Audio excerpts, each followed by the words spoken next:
With the global outbreak of coronavirus in Wuhan, China, the black body still found its way to bearing the blame for a virus that never came from its continent.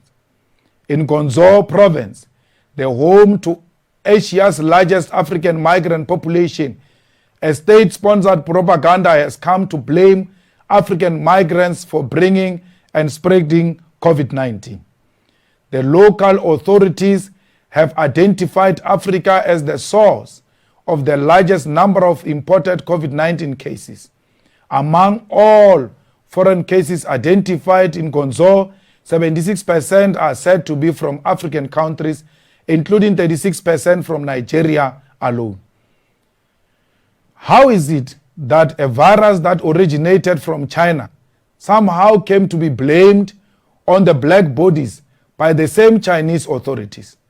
In less than 100 days since the first case of coronavirus was reported in Wuhan, authorities in China are saying coronavirus is from Nigeria.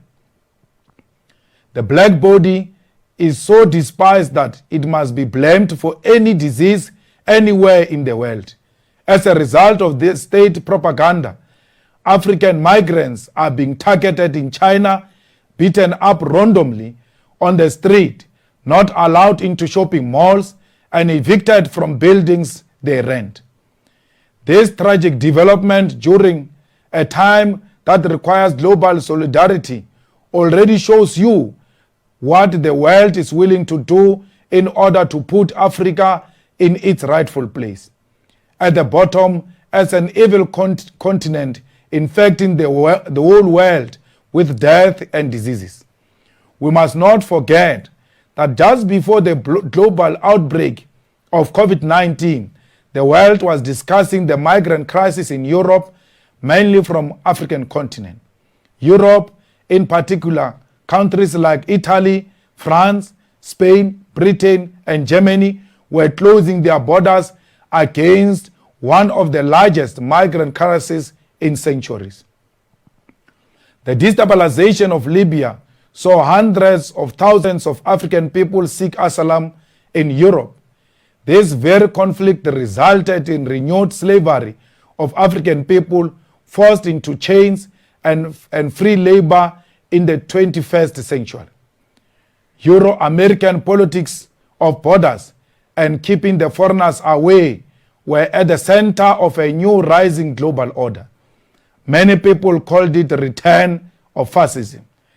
They destabilized countries in the Middle East and Africa through brutal wars, and yet set out to build high walls to keep migrants of the very stranded countries away.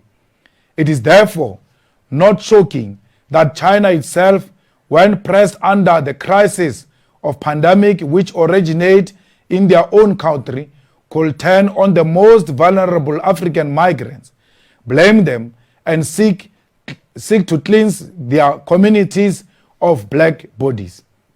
In Guangzhou, coronavirus is associated with black bodies. The reality is that this is also how Africa treats itself. Colonization, as Fanon explained, created the condition in which we look at ourselves through the eyes of the colonizers.